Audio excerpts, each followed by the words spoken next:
अलंकापुरी पुण्यभूमी पवित्र, तिथे नांदतो ज्ञानराजा सुपात्र. तया आठवीता महापुण्यराशी, नमस्कार माझा सद्गुरु ज्ञानेश्वरासी.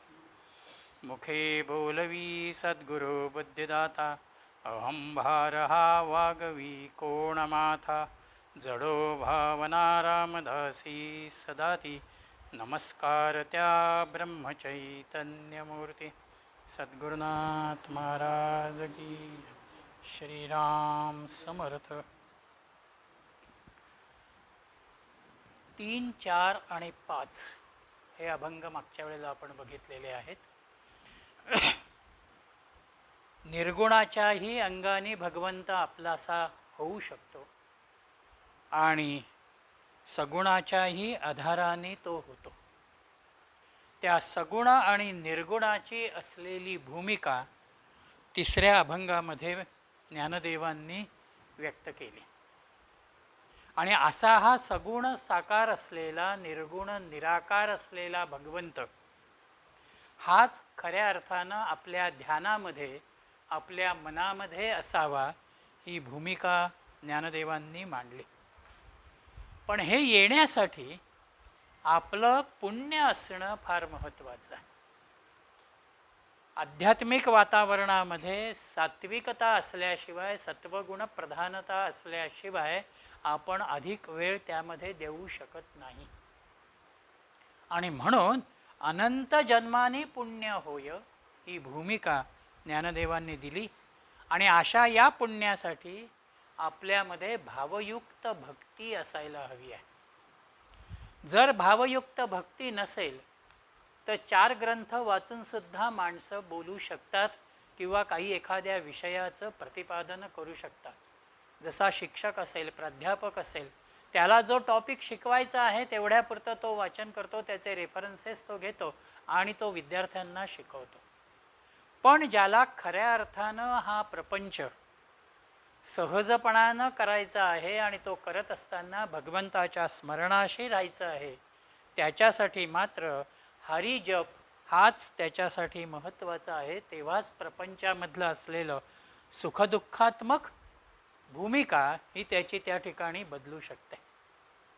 अनेक वेळेला आम्हाला असं वाटतं की योगयाग केले, यज्ञयागादिक कर्म केली म्हणजे आम्ही खूप मोठं काही कार्य केलं आणि त्याचं फळही आम्हाला मिळेल.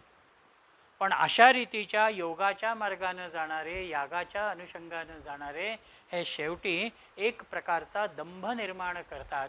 मी एवढं केलं, एवढा खर्च केला, एवढा मोठेपणानं मी हा सगळा व्यवहार केला, ही भूमिका त्या ठिकाणी येते.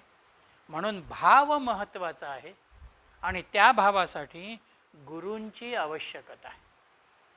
गुरु असल्याशिवाय या मार्गामध्ये आपल्याला खऱ्या अर्थानं पारमार्थिक अनुभव जो आहे तो येत नाही. आणि हे कसं आहे तर तपेवीण दैवत दिधल्यावीण प्राप्त.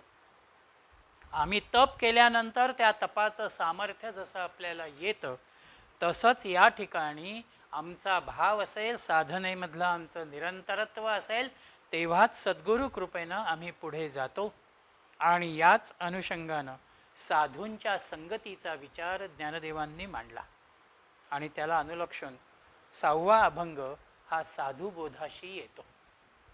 साधुबोध झाला तो नुरोनिया ठेला, ठाईचं मुराला अनुभव. सिद्धांत सांगितल्यानंतर, तत्त्वज्ञानाची भूमिका मांडल्यानंतर त्या तत्त्वज्ञानाला, सिद्धांताला अनुलक्षून त्याच्या प्राप्तीचा असलेला उपायही तेवढाच महत्त्वाचा आहे. म्हणून आधीच्या अभंगामध्ये भाव सांगितला, भक्ती सांगितली आणि साधूंच्या संगतीचा उपायही दिला.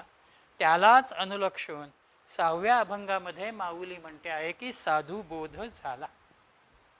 साधुबोध झाल्या कारणानं आमच्यामध्ये काय होतं तर साधूंच्या बोधामुळं, त्यांच्या उपदेशामुळं, त्यांच्या मार्गदर्शनानं आमच्यामधलं द्वैत कमी होतं. आत्ताला प्रपंचामधला आपला प्रत्येक व्यवहार हा द्वैताशी निगडीत आहे आणि म्हणून त्या द्वैताला अनुलक्षून जर आम्ही बाजूला झालो आणि अद्वैताच्या एकात्मक पातळीवरती, भगवंताच्या एका विचारावरती आम्ही जर स्थिर झालो तर आमच्यासाठी एक प्रकारची ती आध्यात्मिक प्रगती आहे. आणि म्हणून त्रिविध तापाने माणूस पोळलेला आहे.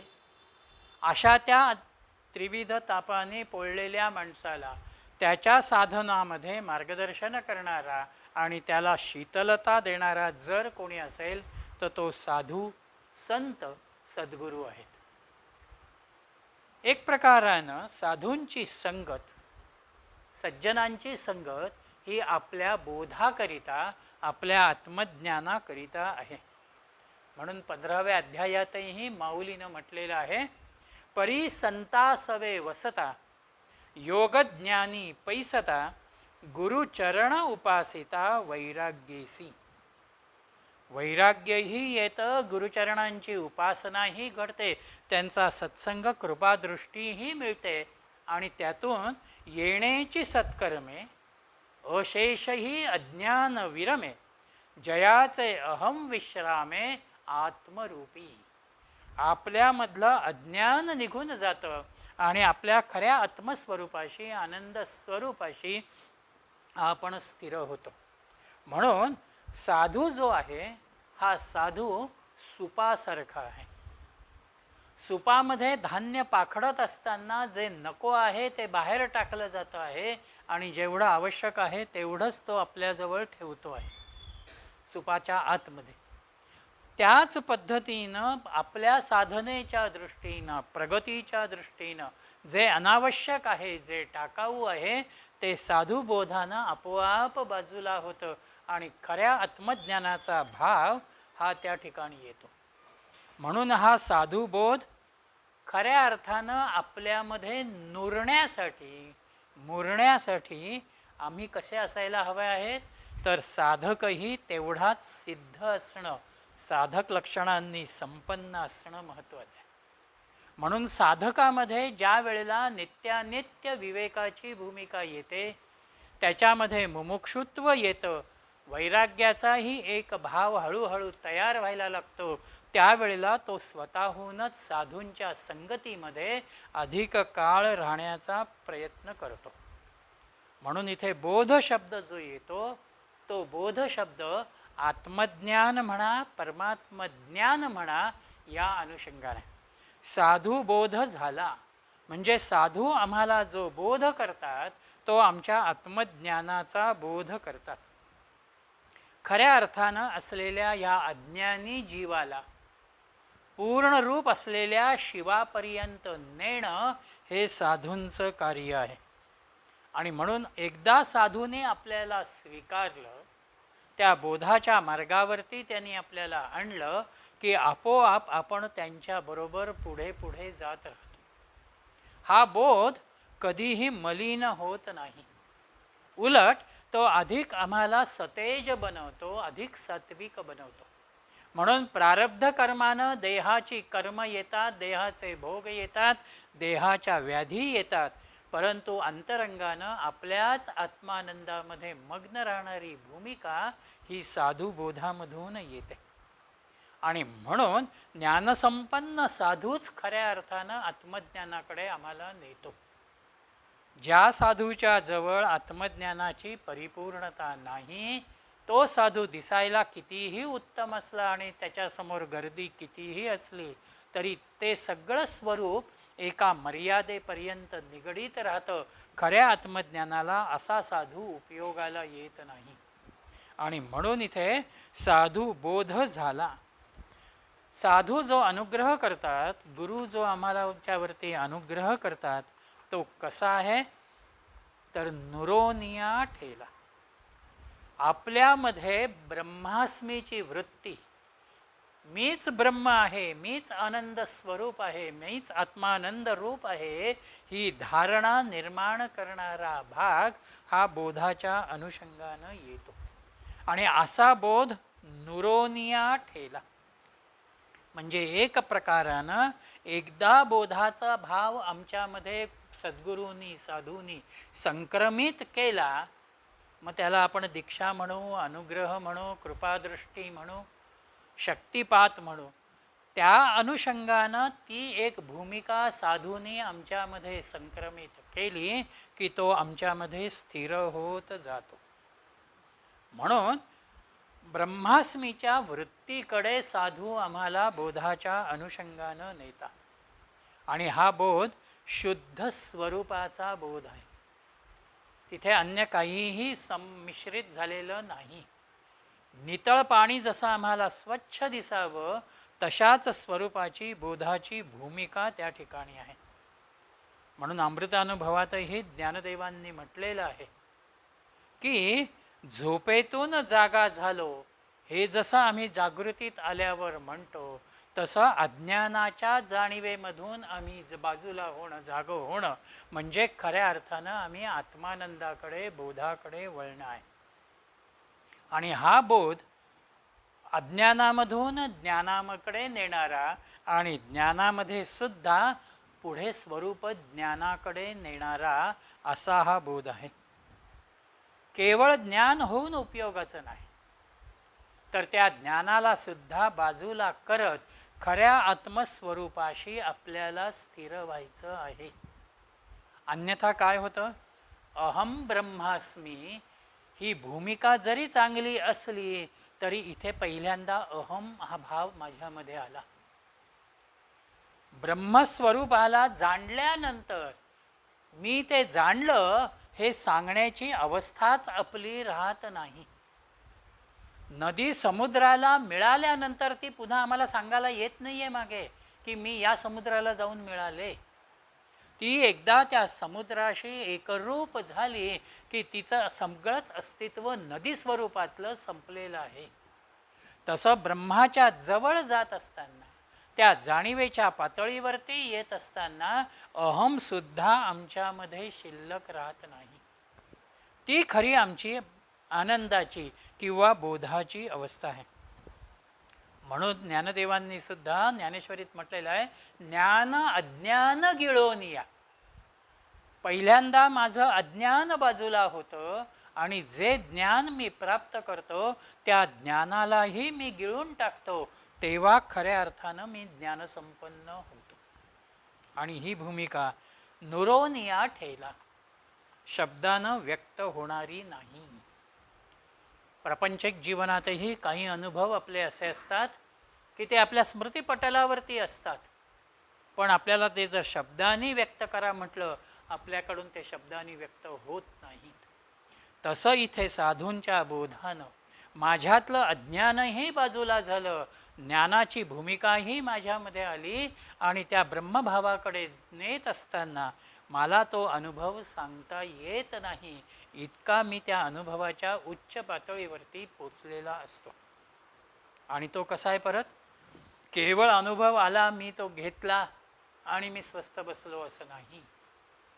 म्हणून ठाईचं मुराला अनुभव, मला आलेला ब्रह्मस्वरूपाचा, आनंद स्वरूपाचा, आत्मानंदाचा अनुभव हा माझ्यामध्ये मुरणं महत्त्वाचं आहे. म्हणजे सतत मी त्याच भावचिंतनामध्ये राहणं, सतत त्या एका ब्रह्मजाणीवेमध्ये मी राहणं, हा भाव म्हणजे मुरणं ह्या स्वरूपामध्ये आहे. आणि हे मुरणं कसं आहे? तर प्रपंचाच्या पातळीवरती मला सुखकारक काही प्राप्त झालं तरीही ती भगवंताचीच कृपा आहे. आणि एखादा दुःखाचा प्रसंग आला, शोकाचा प्रसंग आला तरीसुद्धा ही भगवंताची इच्छा आहे. म्हणून सहजपणानं मला ते दोनही भाव स्वीकारता आले पाहिजे, तेव्हा तो अनुभव खऱ्या अर्थानं मुरला असं म्हणता येईल. तुम्हा माता भगिनींच्या दृष्टीने जर विचार केला तर मोरावळा करताना आपण तो आवळा भोकं पाडतो, मग त्याला शिजवतो आणि त्या पाकामध्ये घालतो. जोपर्यंत पाक त्या मोरावळ्यामध्ये, त्या आवळ्यामध्ये पूर्णपणानं शिरत नाही, तिथे तो मुरत नाही, तोपर्यंत तो मोरावळा खऱ्या अर्थानं तयार होत नाही. म्हणजेच अनुभवही मी घेतो आणि घेतलेला अनुभव मी माझ्या अंतःकरणामध्ये हळूहळू मुरवतो. आणि हे जर मी आत्मस्वरूपाच्या ज्ञानाच्या अनुषंगानं मी राहिलो तरच खऱ्या जाणीवेच्या पातळीवरती मी येतो. खरी आनंदाची अनुभूती मला तिथे येते. आणि हा खरा आनंद कसा आहे? ज्ञानदेवांचा पुढे दृष्टांत आहे. कापुराची वाती उजळल्या ज्योती, ठाईच समाप्ती झाली जैसी. कापराची वात आम्ही जर पेटवली, कापूराला अग्नीचा स्पर्श झाला तर तो कापुराची ज्योत प्रज्वलित होते, आम्हाला ती दिसते आणि काही वेळानं ती आपोआप शांत होते. हा जो भाग आहे कापूर दाह्य आहे आणि अग्निदाहक आहे, पण त्या दोघांच्या संपर्कानंतर शेवटी जर काही शिल्लक राहत असेल तर ते केवळ एक सुगंधाचं वातावरण, तेजाचं वातावरण आपल्या समोर राहतं. म्हणून संतांची संगत करणारा माणूस, साधूंच्या कृपादृष्टीत राहणारा माणूस हा कापरासारखा निर्मल अंतःकरणाचा असावा लागतो. तेव्हाच तो साधूंचा बोध होतो आणि तो बोध आमच्यामध्ये मूर्तो. ही जी बोधाची परिपक्वता आहे, ही बोधाची परिपक्वता आत्मप्रचिती, शास्त्रप्रचिती आणि गुरुप्रचितीच्या अनुषंगानं आहे. मला स्वतःलाही तो अनुभव येतो. शास्त्रानंही त्याच अनुभवाचं वर्णन ध्यानाच्या चिंतनामध्ये, समाधीच्या चिंतनामध्ये केलेलं मी अनुभवतो आणि गुरुही मला त्याच अनुभवाच्या उंचीवरती, पातळीवरती नेतात. म्हणून आपली नित्याची साधना हीच खऱ्या अर्थानं तुम्हाला परिपक्वतेकडे, परिपूर्णतेकडे सातत्यानं नेते. आणि कापुराची वाती, ज्ञानदेवांनी काय, संतांनीही कापुराचा उल्लेख अनेक ठिकाणी केलेला आहे. तो अशासाठी आहे की कापुराच्या अनुषंगानं असणारा साधक हा श्रेष्ठ साधक आहे.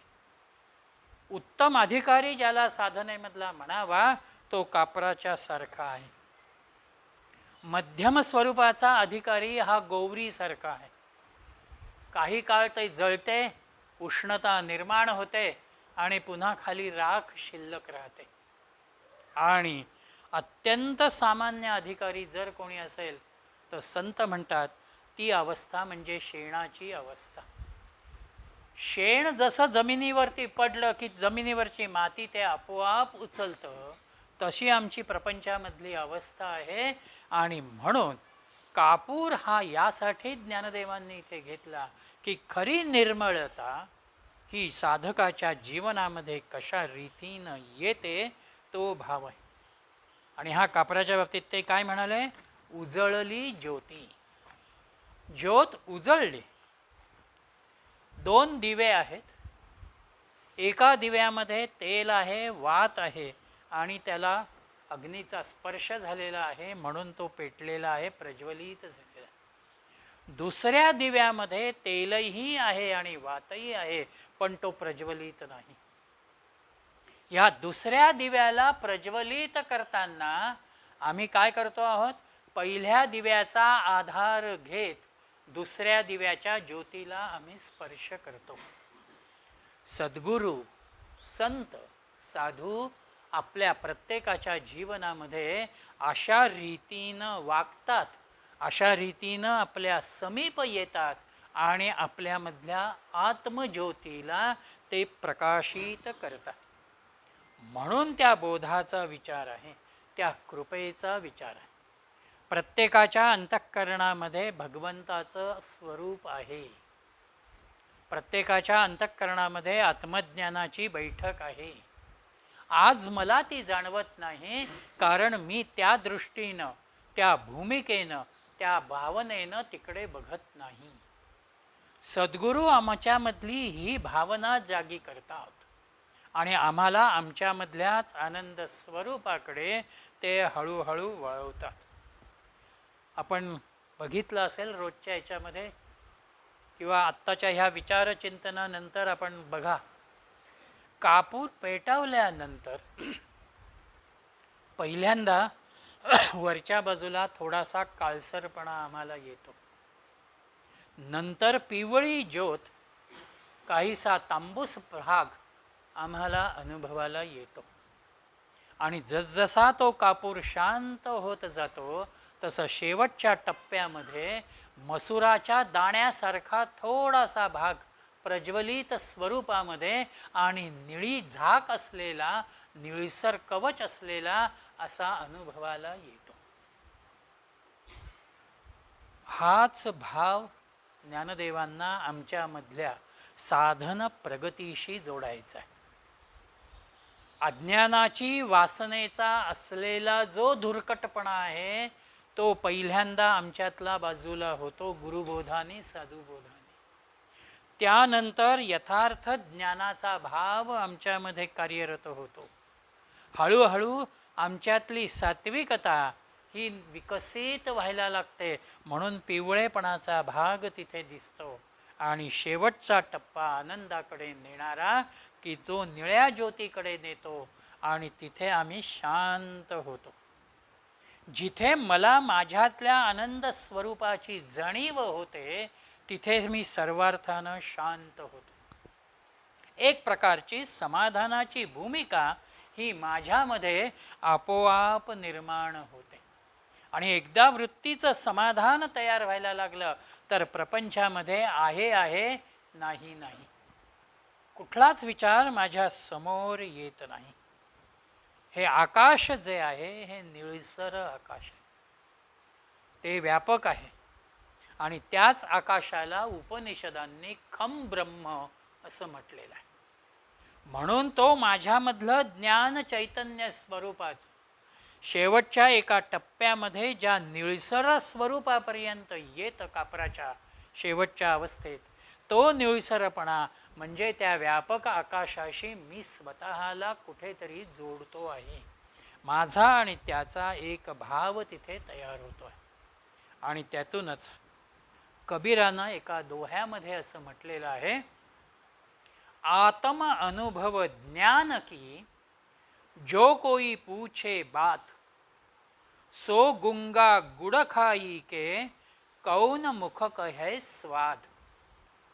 आपल्याला येणाऱ्या या अनुभवाची भूमिका कशी आहे तर मुक्या माणसाला गूळ खायला दिला आणि तुला कसा लागला असं विचारल्यावर तो काहीही सांगू शकत नाही, फक्त त्याच्या चेहऱ्यावरती प्रसन्नतेचा भाव आम्हाला दिसेल.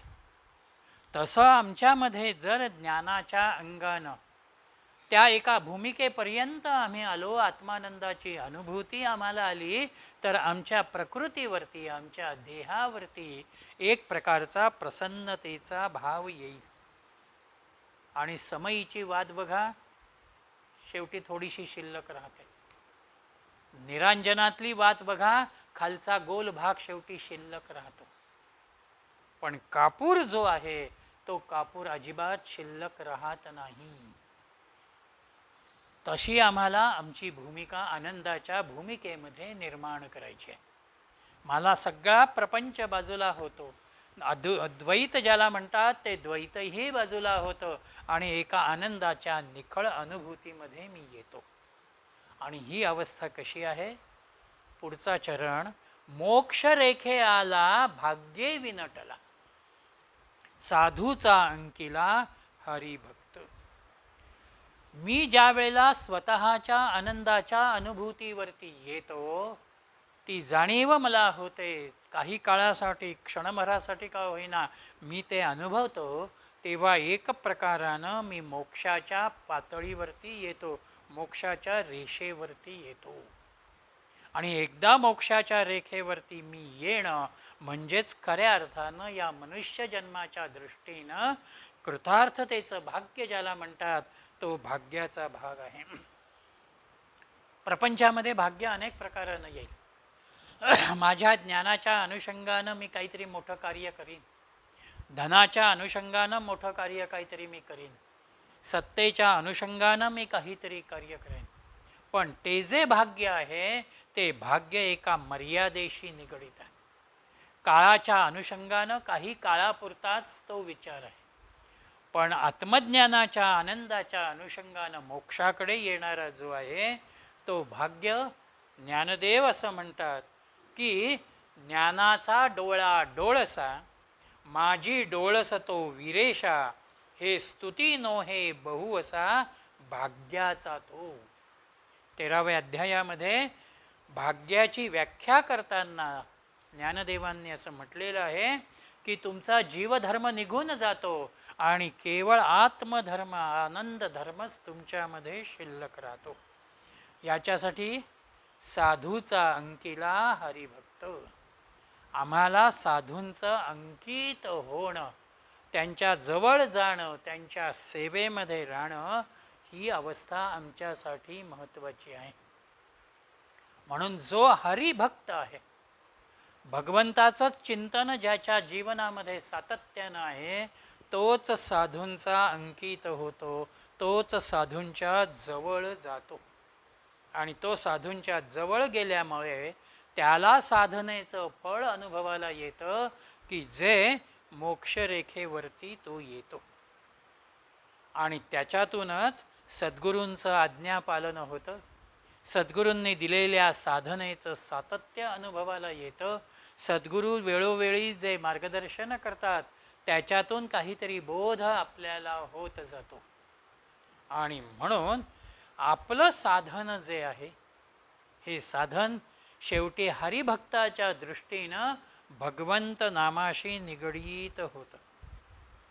आणि म्हणून कबीरानं म्हटलेलं आहे, कबीर कुत्ता राम का, छह जना पे भूके, रोटी खाए राम की, साधन धन को राखे. कबीर कुत्ता राम का, दोन्ही अर्थाने हा कबीरांनी रामशब्द वापरलेला आहे. रामानंद त्यांचे गुरु होते, म्हणून त्या रामानंदांचा मी शिष्य, मी त्यांचा कुत्रा आहे, ही भावना त्यांची आहे. आणि कुत्रा हा भुंकतो. कबीर इथे काय म्हणाले, छह जना पे भुंके, मी 6 जणांवरती भुंकतो. कोण 6 जण? आमच्यातले षडविकार. त्या कामक्रोधाधिकांवरती मी भुंकतो आणि मी करतोय काय? रोटी खाये राम की, भगवंतानं दिलेलीच रोटी मी खातो आहे. भगवंत मला जे देतो आहे तेच मी आनंदानं ग्रहण करतो आहे. आणि त्यांनी दिलेलं, गुरूंनी दिलेलं साधन धन जे आहे त्याचा मी सांभाळ करतो आहे. म्हणून साधुबोधामध्ये अंतरंगामधली अनुभूती जी आहे, ही अनुभूती आमच्यामध्ये येते. बाहेरून शास्त्राभ्यासानं त्याला निश्चिती प्राप्त होते आणि त्याच्यामधूनच एक प्रकारानं आपण साधूंचे, सद्गुरूंचे अंकित होतो. आणि एकदा हे अंकित झालं की ज्ञानदेव त्यांचा अनुभव देतात. ज्ञानदेवा गोडी संगती सज्जनी, हरी दिसे जनी वनी आत्मतत्वी. ज्ञानदेवांचा हा अनुभव आहे. आम्हाला एकदा सज्जनांच्या संगतीची गोडी निर्माण झाली, आवड निर्माण झाली की आमच्यामध्ये बदल होतो, आमच्या विचारांमध्ये बदल होतो, आमच्या भूमिकेमध्ये बदल होतो. साधनेकडे अधिक लक्ष द्यावं ही भूमिका त्या ठिकाणी निर्माण व्हायला लागते. म्हणून आत्मस्वरूपाची अनुभूती पहिल्यांदा मला येते आणि आल्यानंतर तिचा विचार हा बाहेरही मी बघतो.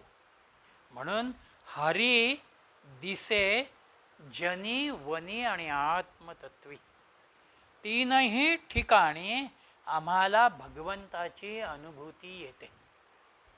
आपल्या साधनेमधून गुरुकृपेनं सद्गुरू आम्हाला आमच्यामधल्याच आत्मतत्वाशी आम्हाला जोडून देतात. तो अनुभव मला आला. मी केवळ माझ्यातल्याच रामाला बघतो असं नाही, तर जनामधल्या प्रत्येक माणसामध्ये मी रामतत्व बघतो, मी रामाला बघतो, ही दृष्टी माझ्यामध्ये येते. आणि वनी म्हणजे पशुपक्ष्यांच्या अनुषंगानं, प्राण्यांच्या अनुषंगानं असलेला भाव.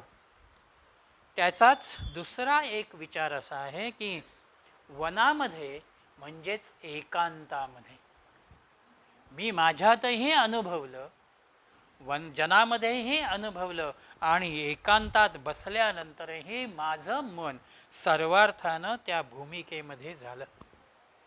गीतेमध्ये भगवंतानं जे म्हटलेलं आहे, वासुदेवा हा सर्वम इति.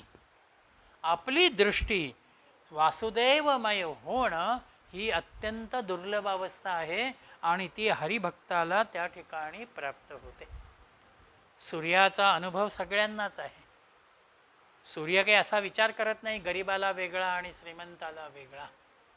तो त्याचा प्रकाश एकदा प्रकाशित झाल्यानंतर जे जे कोणी त्या प्रकाशामध्ये येतात ते सगळे सूर्याचा अनुभव घेतात. तसं एकदा माझी दृष्टी हरिमय झाली की मी सर्वांमध्येच त्याला बघतो. मग ते प्राणीमात्र असू देत, मनुष्यमात्र असू देत, मी तिथे भेद करत नाही. आणि म्हणून नामदेव देवाबरोबर खेळले, बोलले, पण तरीसुद्धा त्यांची दृष्टी तेवढी व्यापक झाली नाही. म्हणून गुरुकृपेनं विसोबा खेचरांपर्यंत त्यांना जावं लागलं आणि विसोबा खेचरांकडनं ती दिसे जनी वनी आणि आत्मतत्वी ही दृष्टी त्यांना प्राप्त करावी लागली. असा हा अनुभव ज्या वेळेला आम्हाला येतो त्यावेळेला त्या आत्म्याचं असणारं स्वरूप आम्हाला कसं येतं ते पुढे ज्ञानदेवांनी 7व्या अभंगामध्ये मांडलेलं आहे.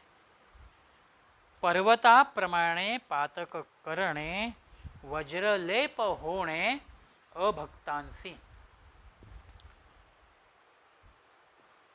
जर आम्ही आयुष्यभर अयोग्य वर्तनच करत राहिलो तर एक प्रकारानं कर्मसिद्धांताला अनुलक्षून आमची पापाची भूमिका तयार होईल. आणि म्हणून इथे पर्वताप्रमाणे पातक करणे, वज्रलेप होणे अभक्तांसी.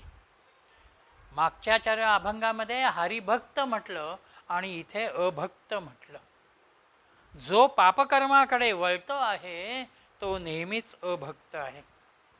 या अभक्ताच्या ठिकाणी नेहमीच विषयांच्या स्वाधीन होणारी वृत्ती आहे. अयोग्य कर्माकडे त्याची प्रवृत्ती आहे.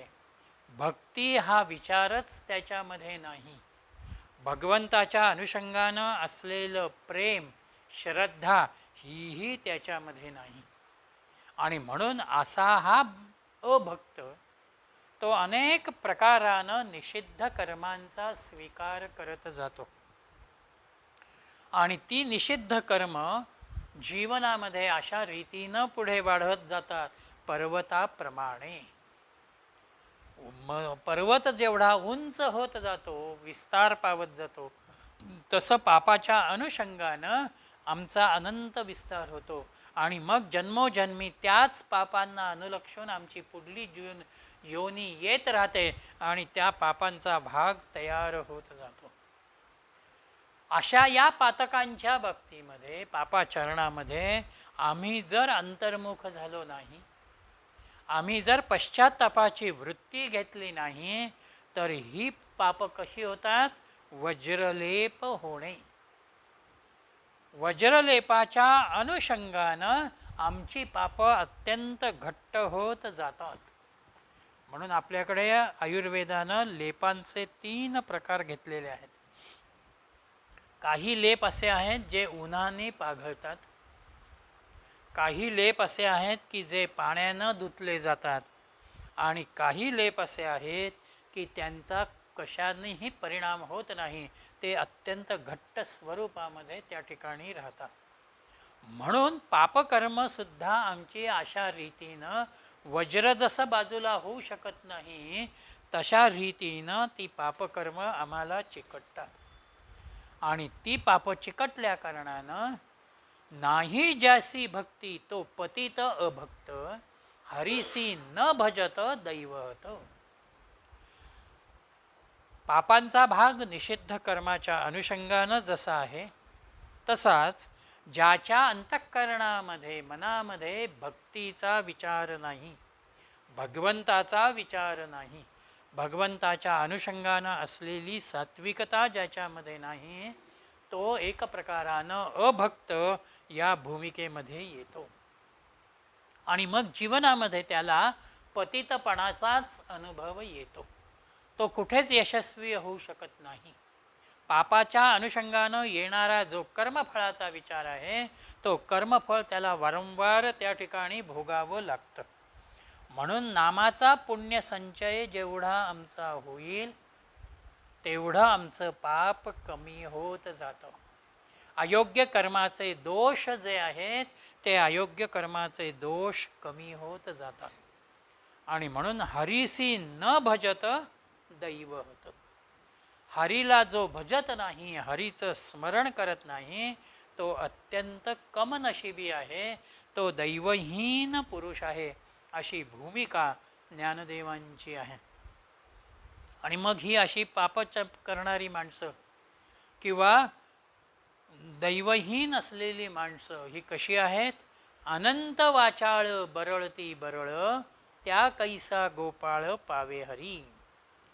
नामस्मरणा व्यतिरिक्त, भगवंताच्या व्यतिरिक्त असणारं जे बोलणं आहे, जो व्यवहार आहे, ते निव्वळ बरळणं आहे. त्याचा जीवनामध्ये, प्रपंचामध्ये, व्यक्ती विकासामध्ये कुठेही उपयोग होत नाही. आणि म्हणून जे निव्वळ बडबड करतात, बहिर्मुखता वापरतात, त्यांच्या वागण्यामध्ये दंभिकता येते, अशा अनंत वाचाळांच्या ठिकाणी गोपाळ पावत नाही, भगवंत तिथे प्रसन्न होत नाही. म्हणून नाथ भागवतामध्ये नाथांनी असं म्हटलेलं आहे, जो नित्य जपे रामनाम, तो जाणावा मजची सम, तेणेच केले सकळही नेम, पुरुषी पुरुषोत्तम तो जाण. भगवंताचं नाम घेणारा हा भगवंतासारखा होतो, भगवंताशी तो पूर्णपणानं तादात्म्य पावतो, ती एकरूपता त्याच्या ठिकाणी येते. आणि अशा अनुषंगानं ज्ञानदेव पुढे म्हणतात, शेवटी ज्ञानदेवाप्रमाण आत्मा हा निधान, सर्वा घटी पूर्ण एक नांदे. आत्मा हेच एकमात्र प्रमाण आहे की ते सर्वत्र व्यापलेलं आहे. आत्मज्ञान, आत्मस्वरूप हेच व्यक्ती जीवनाला अत्यंत महत्त्वाचं आहे. मनुष्य म्हणून जन्माला आल्यानंतर प्रपंचाच्या अनुषंगानं मी माझी कर्तव्य जरूर करेन, पण केवळ त्याच कर्तव्याला प्राधान्य न देताना किंवा 24 तास त्याच्यामध्येच गुंतून न पडताना मी भगवंत स्मरणाला ज्या वेळेला प्राधान्य देतो, त्यावेळेला त्या भगवंताविषयीचा कृतज्ञतेचा भाव माझ्यामध्ये येतो. म्हणून हा आत्मा कसा आहे? निधान, सर्वाघटी आणि पूर्ण रूप. निधान याचा अर्थ ठेवा. आपला जसा एक काहीतरी ठेवा असतो, वाडवडीला अर्जित आलेला, एका पिढीकडून दुसऱ्या पिढीकडे तो प्रत्येक वेळेला सोपवला जातो, तसं आत्मा हाच आमचा ठेवा आहे. आत्मा आनंद स्वरूप आहे, आत्मा प्रसन्न स्वरूप आहे, आत्मा अविनाशी आहे. म्हणून त्या आत्म्याचा ठेवा, आणि तो कसा आहे? केवळ तो माझ्यामध्ये आहे असं नाही, म्हणून सर्वा घटी, सगळ्यांच्यामध्ये, सर्व घटांमधून, सगळ्या देहमात्रांमधून तो पूर्ण स्वरूपामध्ये नांदतो आहे. आजचं माझं अज्ञान कसं आहे? मी देहाच्याच अंगानं विचार करतो, व्यक्ती, वस्तू आणि परिस्थितीच्याच अंगानं मी फक्त विचार करतो, त्याच्यातून सुख घेण्याचा माझी धडपड किंवा प्रयत्न सातत्यानं असतो. पण हे शेवटी अज्ञान आहे. आत्मज्ञान मला परमात्म तत्वाची दृष्टी देतो. आत्मज्ञान मला खऱ्या अर्थानं भगवंताच्या अस्तित्वाचा भाव देतो. म्हणून एक प्रकारानं देह नाशिवंत धर्माचा आहे आणि आत्मा शाश्वत धर्माचा, चिरंतन धर्माचा आहे, ही भूमिका सर्वा घटी पूर्ण एक नांदे. आणि हा परमात्मा कसा आहे? तर तो त्याच्यामधूनच समग्र विश्वाचा, जीवमात्रांचा विचार झालेला आहे. आणि म्हणून त्याच्या अनुषंगानं माऊलीनं 5व्या अध्यायात ज्ञानेश्वरीमध्ये म्हटलेलं आहे, बुद्धिनिश्चये आत्मज्ञान, ब्रह्मरूप भावी आपणा आपण ब्रह्मनिष्ठा राखे पूर्ण तत्परायण अहर्निशी. मी नेहमी हे स्मरणात ठेवावं की अरे मी कोणी नाही. व्यवहाराच्या अंगानं मला काय जे नाव प्राप्त झालेलं असेल, जे कार्य मी करत असेन ते असेल, पण या सगळ्यांचा करता करविता जर कोणी असेल तर तो एकमात्र परमात्मा आहे. ही अखंड जाणीव म्हणजे सर्वाघटी पूर्ण एक नांदे. आणि असा हा एक नांदणारा आत्मा, ती दृष्टी मनाला मला शिकवायची आहे. मनाला त्या वृत्तीचं वळण द्यायचं आहे. म्हणून 8व्या अभंगामध्ये ज्ञानदेवांनी आमच्या मनाला संतांच्या संगतीनं कसं वळवावं त्याचा विचार दिला. संतांचे संगती मनोमार्ग गती आकळावा श्रीपती येणे पंथे. संतांच्या संगतीमध्ये नामस्मरणाचा आम्हाला एक मार्ग मिळतो. ते नाम मी कसं घ्यावं, किती वेळ घ्यावं, कशा पद्धतीनं घ्यावं, हा सगळा विचार संतांच्या मार्गदर्शनातून मला येतो. आणि जसजसं मी संतांनी सांगितलेलं नामस्मरण करत राहतो तसतसं माझ्या मनालाही ते एक वळण लागतं. मनाची आजची अवस्था कशी आहे? मनाची आजची अवस्था चंचल आहे. आमचं मन कधीही क्षणभरासाठी का होईना स्थिर राहत नाही. ते एकातून दुसऱ्या, दुसऱ्यातून तिसऱ्या विषयामध्ये सतत फिरत राहतं. लहान मूल जसं 10 मिनटं एका खेळण्याशी खेळेल, 10 मिनटांनी ते बाजूला टाकेल, दुसऱ्या खेळण्याकडे वळेल. परत 15 मिनटानंतर म्हणेल मला आता काहीच खेळायचं नाही, मला दुसरीकडे जायचं. ही मुलाची जशी एक अस्थिरता आपण नित्य आपल्या समोर बघतो, तसं आपलं मनही नित्य त्याच अस्थिरतेमध्ये आहे. म्हणून शंकराचार्यांनीही मनाची व्याख्या केली, चंचलम मनाहा. मन संकल्प विकल्पात्मकम मनाहा. सातत्यानं एखादा संकल्प ते निर्माण करतं आणि त्याच्यातून पुन्हा पुढला काहीतरी विकल्प समोर येतो, नवा संकल्प पुन्हा पुढे येतो. ही मनाची अस्थिरता आहे.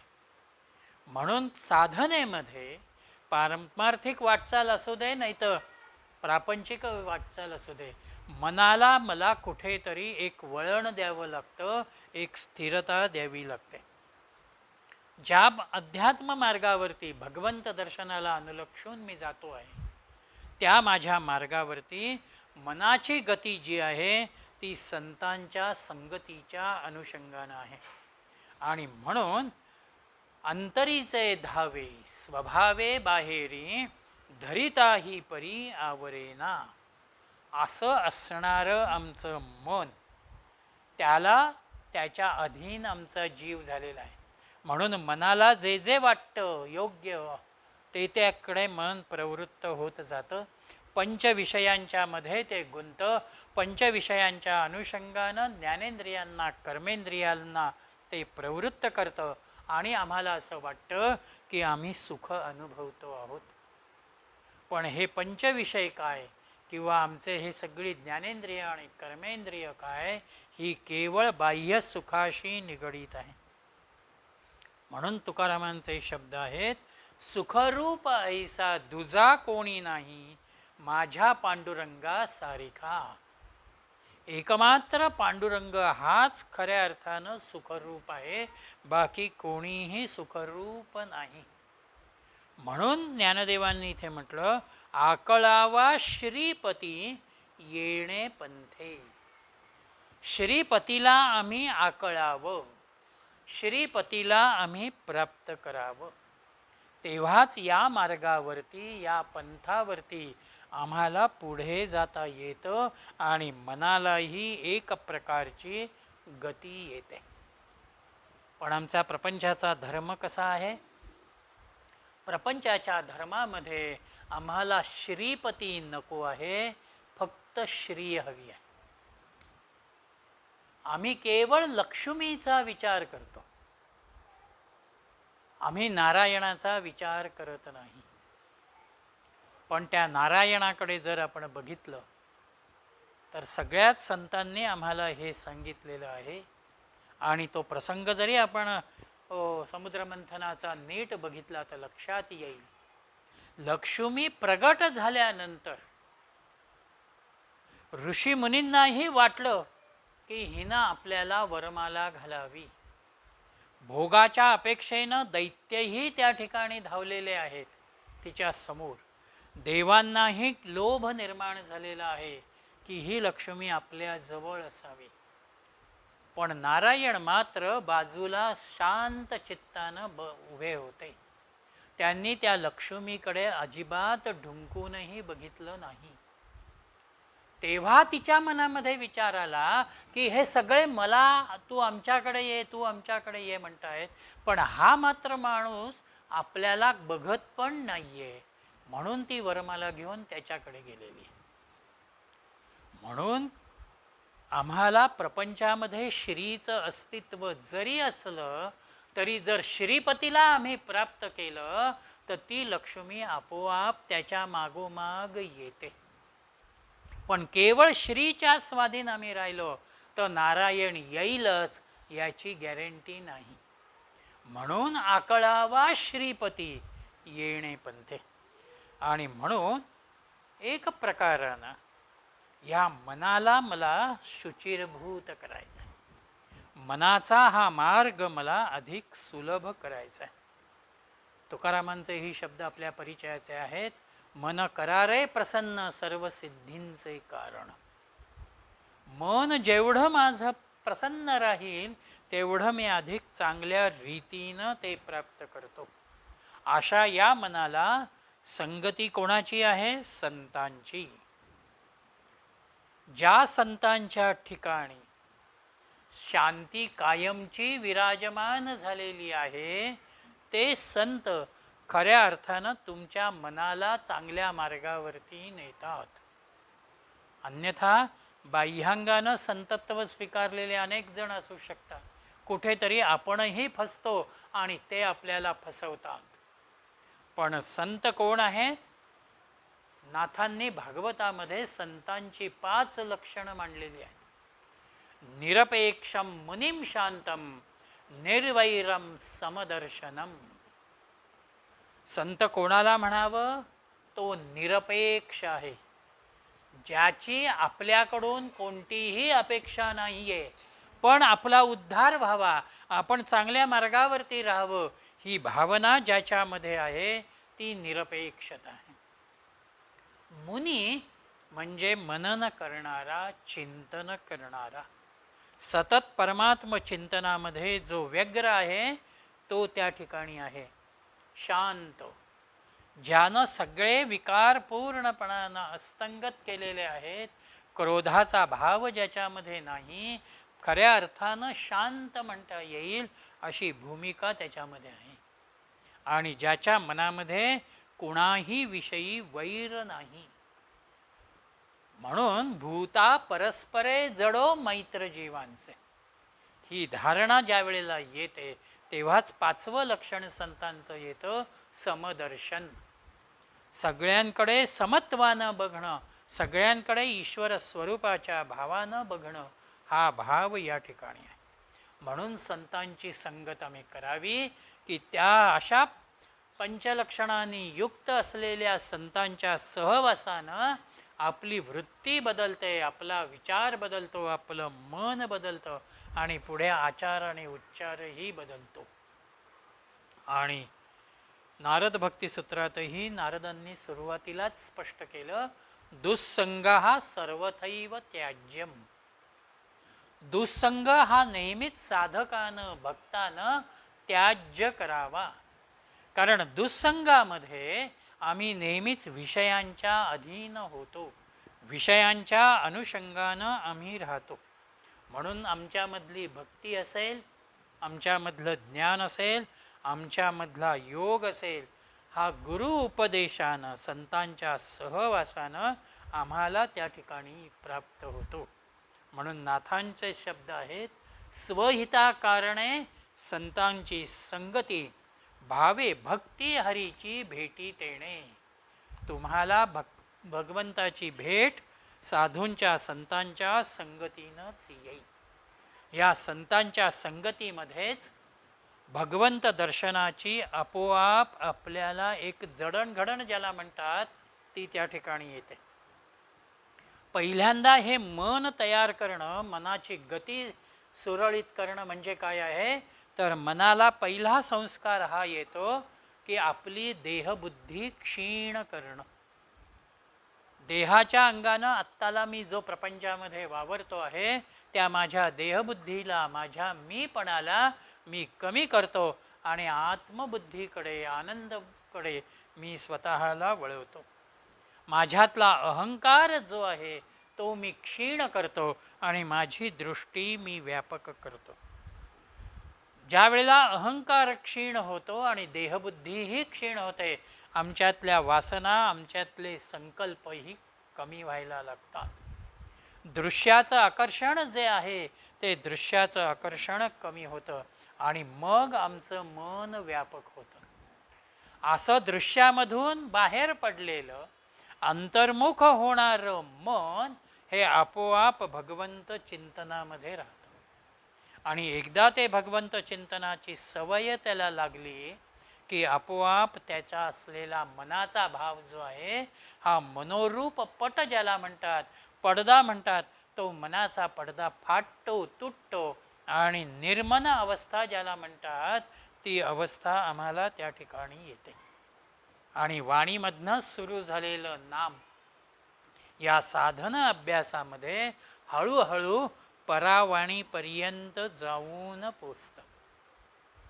आणि एकदा परावाणीपर्यंत नाम जाऊन पोचलं की तुम्ही अखंडपणानं त्याच नामाच्या चिंतनामध्ये राहता. म्हणून पुढला चरण ज्ञानदेवांचा आहे, रामकृष्ण वाचा भाव हा जीवाचा, आत्मा जो शिवाचा रामजप.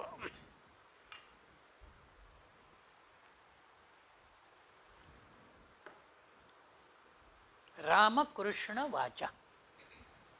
माझ्या वाणीला ज्या वेळेला मी रामकृष्णाचा भाव देतो त्याच वेळेला हा जीव खऱ्या अर्थानं त्या मार्गामध्ये येतो, त्या नामस्मरणाच्या भूमिकेमध्ये तो येतो.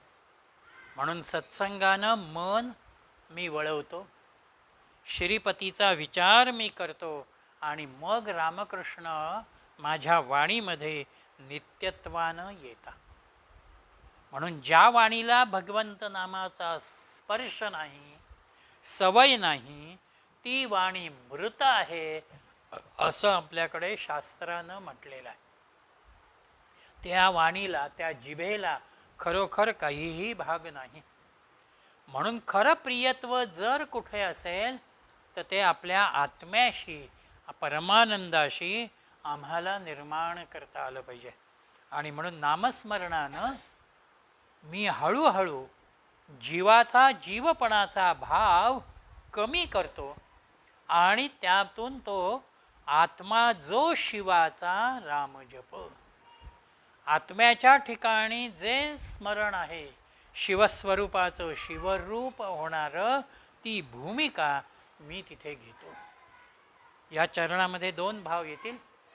शिवाचा रामजप, शिवाच्या अंतःकरणामध्ये अखंडपणानं रामाचं स्मरण आहे आणि रामाच्या अंतःकरणामध्ये शिवाचं अखंड स्मरण आहे. म्हणून शिवाच्या अनुषंगानं मी शिवरूप होणं म्हणजेच मी रामरूप होणं, मी भगवंत स्वरूप होणं आहे. आणि आत्मा म्हणजेच शिवाचा आत्मा म्हणजे शिवाचं प्राणतत्व हे शेवटी भगवंताशी निगडीत आहे. तसं मीही माझं प्राणतत्व, माझा आत्मा हा नामाशी निगडीत करावा. आणि एकदा जर मी तो नामाशी निगडीत केला तर आपोआप माझा आत्माही नाममय व्हायला लागतो.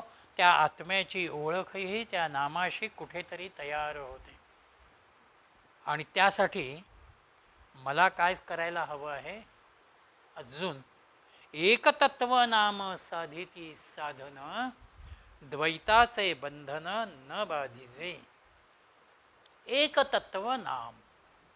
केवळ भगवंत नामाचा जे गुरूंनी मला दिलं असेल किंवा माझ्या आवडीनं मी ते स्वीकारलेलं असेल, त्या एका नामाशी, त्या एका भगवंत तत्वाशी मी स्वतःला साधून घ्यावं. ते साधन माझ्यामध्ये मी कायम ठेवावं. मी जर वारंवार बदल करत गेलो तर नाम घेताना ते नाम पुण्यकारक आहे हे जरी असलं तरी आत्ताला मी रामाचं स्मरण करतो आहे, परत काही वेळानं मी कृष्णाचं स्मरण करतो आहे, उद्याला मी शिवाचं स्मरण करतो आहे, परवाला दत्ताचं स्मरण करतो आहे. इथे एक तत्व जे आहे त्या एका परमात्मा तत्वाशी मी स्वतःला घट्ट करत नाही. रस्त्याने आपण जाता आहात आणि अहो कुलकर्णी म्हणून हाक मारली तर 4 माणसं बघतील, पण श्रीपाद कुलकर्णी असं म्हटलं तर ज्याचं श्रीपाद नाव आहे तोच एकटा बघेल. संत आम्हाला असं म्हणतात, एका तत्वाशी तुम्ही स्वतःला जोडून घेतलं की आपोआप तो भगवंतही तुमच्याकडे सहजतेनं बघतो. नाही तर रामाला वाटतं तो कृष्ण बघेल, कृष्णाला वाटतं तो दत्त बघेल, दत्ताला वाटतं महादेव बघेल, आणि कोणीच आपल्याकडे बघत नाही. म्हणून एक तत्व नाम साधिती साधन. आमच्यामधल्या द्वैताचं बंधन आम्हाला जर बाजूला करायचं असेल, आमच्यातली द्वैत वृत्ती आम्हाला बाजूला करायची असेल तर एका तत्वाचा विचार, भगवंत एका नामाचा विचार आमच्या साधनामध्ये असायला हवा. आज आमच्यासमोर बंधनं कोणती आहेत? संसाराचं बंधन आहे, समाजाचं बंधन आहे, शासनाचं बंधन आहे, आम्ही करत असलेल्या कर्माचं बंधन आहे, निसर्गाचा विचार आहे, आमच्यामध्ये असलेल्या भीतीचा, मृत्यूचा, वासनेचा, ही अनेक बंधनं आपल्यासमोर आहेत. आणि या सगळ्या बंधनांमध्ये मी आपला कायम आहे. म्हणून दृश्यामध्ये आम्हाला खूप बंधनं आहेत.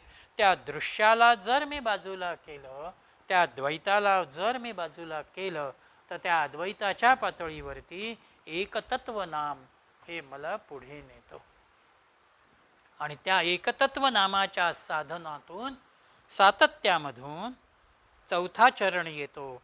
नामामृत गोडी वैष्णवा लाधली, योगिया साधली जीवन कळा.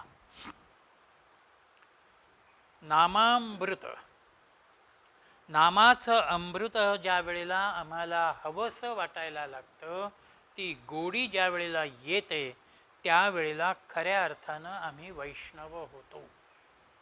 जो भगवंताच्या चिंतनामध्ये आहे तो खऱ्या अर्थानं वैष्णव आहे. अमृत हा शब्द आमच्याकडे अनेक वेळेला येतो आहे. अमृतामध्ये सगळ्याच रसांचा समावेश आहे. आणि अमृत म्हटलं की आमच्यासमोर अजून एक विचार येतो, तो म्हणजे संजीवकता. आम्हाला मृत्यू नाहीच अशी अमृत भावना, ती जाणीव ज्याच्यामधून येते त्याला अमृत म्हटलेलं आहे. त्या अमृत शब्द ज्ञानदेवांनी नामाशी जोडलेला आहे.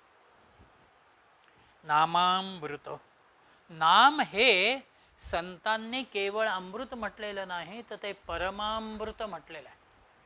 सर्वश्रेष्ठ अमृत जर कुठलं असेल तर ते नामामृत आहे.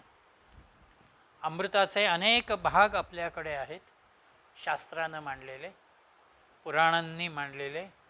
एक अमृत आहे स्वादामृत, जे अप्सरा प्राशन करतात आणि एक प्रकारानं भोगवृत्तीचा, शृंगाराचा विचार त्यांच्यामध्ये येतो. दुसरं अमृत जे आहे ते उन्मादामृत, जे दैत्यांच्या ठिकाणी, असुरांच्या ठिकाणी ते नेहमीच उन्मत्त वृत्तीमध्ये वावरत असतात. तिसरं अमृत जे आहे ते सुषुप्त्यामृत, दिग्गजांच्या ठिकाणी झोप येणं हा जो भाग आहे तो सुषुप्त्या अमृताचा विचार म्हणून शास्त्रानं केलेला आहे. तृप्त्यामृत म्हणजे देवांचं, देवांच्या ठिकाणी तहान भूक नाही, ते नेहमी तृप्त अवस्थेमध्ये आहे. आणि नामामृत हा शब्द जो इथे वापरला त्याला शास्त्रानं परमामृत म्हटलेला आहे. की आमचं जरामरण चक्रातून आम्हाला पूर्णपणानं सोडवणारा विष्णूचा अधीन असलेला जो भाव ते परमामृत आहे. उपनिषदांनी अमृताची व्याख्या करत असताना त्यांनी त्या ठिकाणी ज्ञान, ब्रह्म आणि मोक्ष यांचा विचार केलेला आहे. ज्ञानाच्या अनुषंगानं आमच्यामध्ये ब्रह्मभाव येतो आणि त्या ब्रह्मभावामधून मोक्षाकडे आम्ही जातो, ही भूमिका उपनिषदांनी आणि वेदांतानं आमच्या समोर ठेवलेली आहे. म्हणून परमात्माही अविनाशी आहे आणि नामही अविनाशी आहे, कारण ते नाम त्या परमात्म्याचं आहे. म्हणून त्या अविनाशी तत्वाशी मी ज्या वेळेला गोडी निर्माण करतो, त्याला मी स्वीकारतो, त्यावेळेला मी खऱ्या अर्थानं अमृताचा अनुभव घेतो.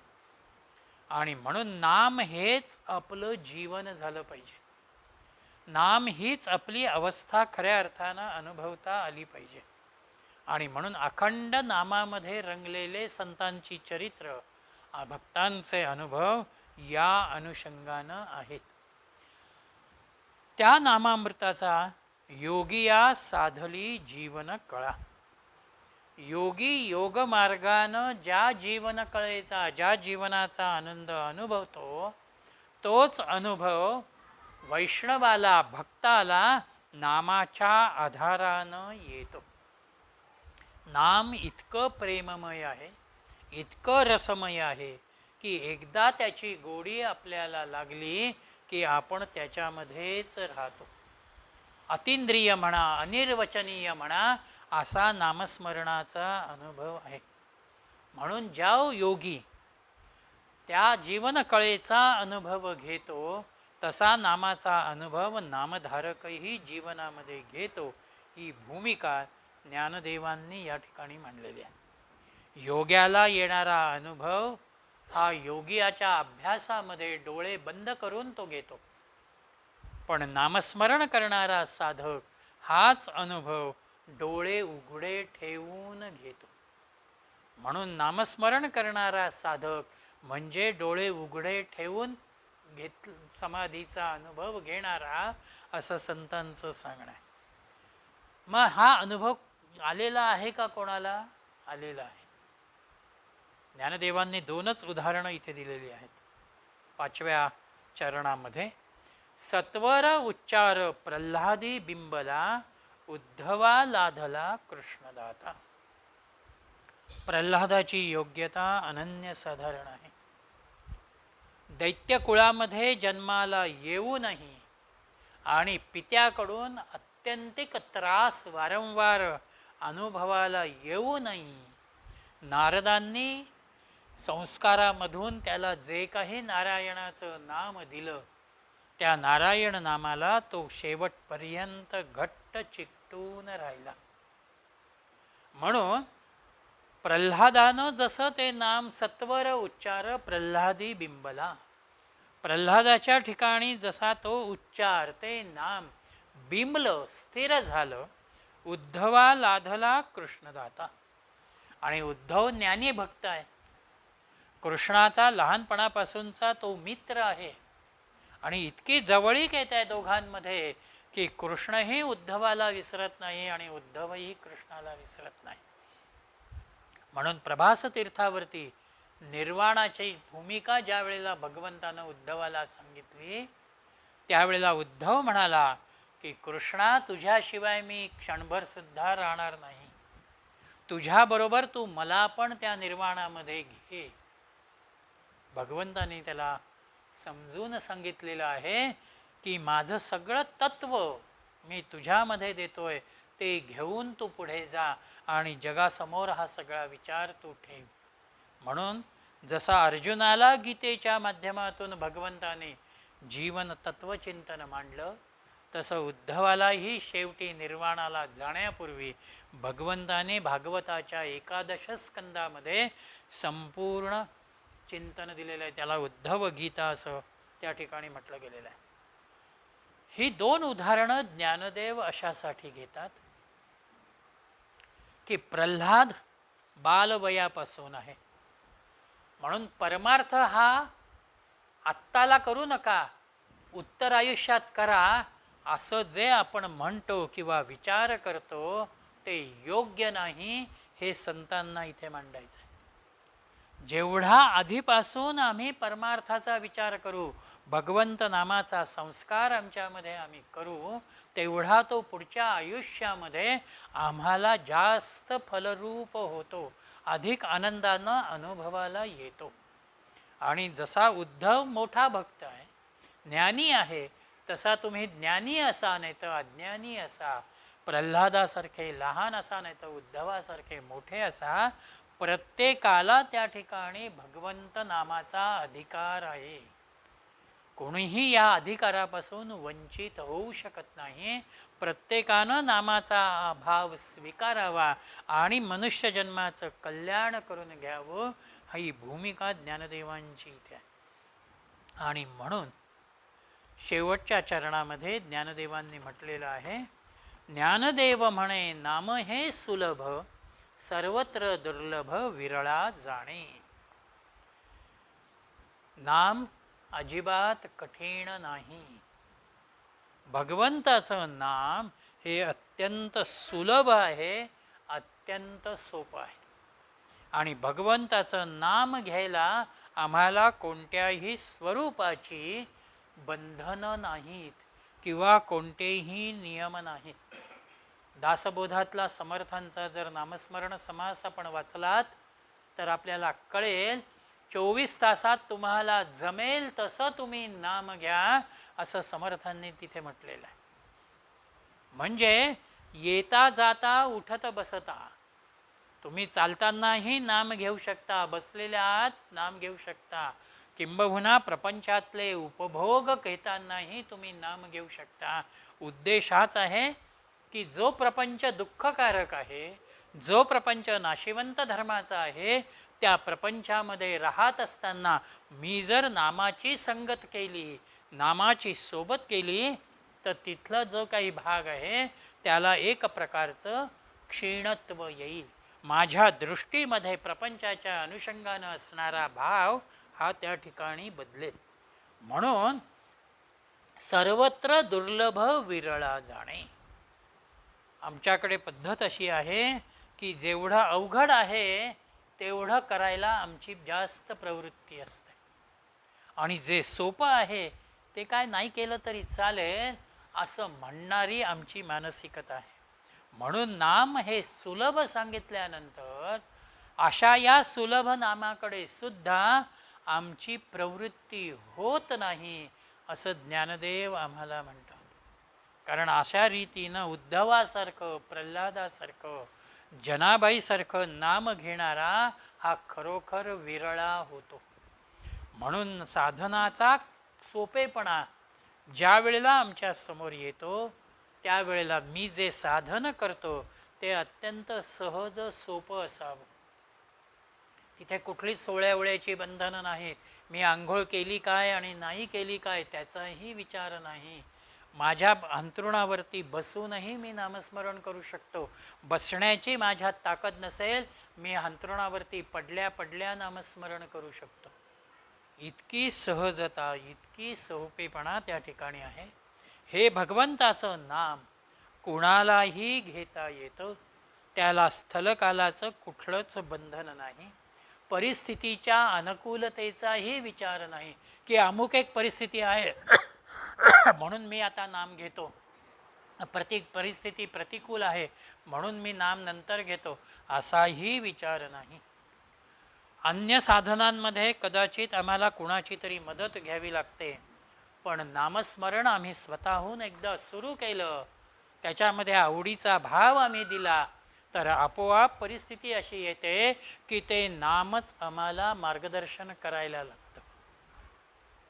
संतांच्या सहवासामध्ये ते नाम आम्हाला नेतो. संतांचं आगमन आपल्याकडे होणं हा त्या नामाचा परिणाम आहे. अन्य साधनांमध्ये सिद्धी येतात आणि त्या त्रास देतात, पण नामामधून येणाऱ्या सिद्धी या कधीच त्रासदायक होत नाहीत. किंबहुना नामसाधकाला त्या आलेल्या सिद्धी कळतही नाहीत, तो त्यांच्याकडे दुर्लक्ष करतो. आणि एक प्रकारचा नामसाधन हे असं आहे की ते एका बाजूला साधनही आहे आणि दुसऱ्या बाजूला ते साध्य पण आहे. मला तो भगवंत भेटावा या भावनेनं मी नामाचा आधार घेत माझं साधन सुरू करतो आणि भगवंत भेटल्यानंतरही नामाचं साधन माझं चालूच राहतं, ते थांबत नाही. परीक्षेचा अभ्यास झाला, माझी पुस्तकं बाजूला पडली, पण इथे भगवंत भेटल्यानंतर, ती अनुभूती आल्यानंतरही माझा नामाचा भाव हा तेवढाच उत्तम राहतो. आणि म्हणून सर्वत्र दुर्लभ विरळा जाणे. म्हणून हे नाम घेणारा खरोखर दुर्लभ आहे. आणि नाम घेणारा भगवंताच्या संपर्कामध्ये जर आला तर आपोआप जीवनाचाही भाव त्याचा अधिक उजळून निघतो. ही भूमिका ज्ञानदेवांनी या ठिकाणी मांडलेली आहे. 9व्या अभंगापासून आपण पुढच्या वेळेला चिंतन करूया. आज याच ठिकाणी आपण विराम घेऊया. हरि ओम.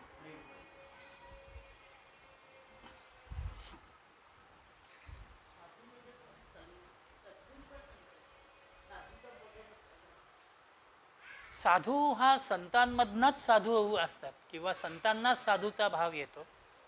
आणि साधू बोध म्हणजेच सद्गुरूंकडनं येणारा बोध, मग तो संतांच्या स्वरूपातला असू दे किंवा सद्गुरू म्हणून स्वीकारलेला बोध असू दे, दोन्ही चालतं.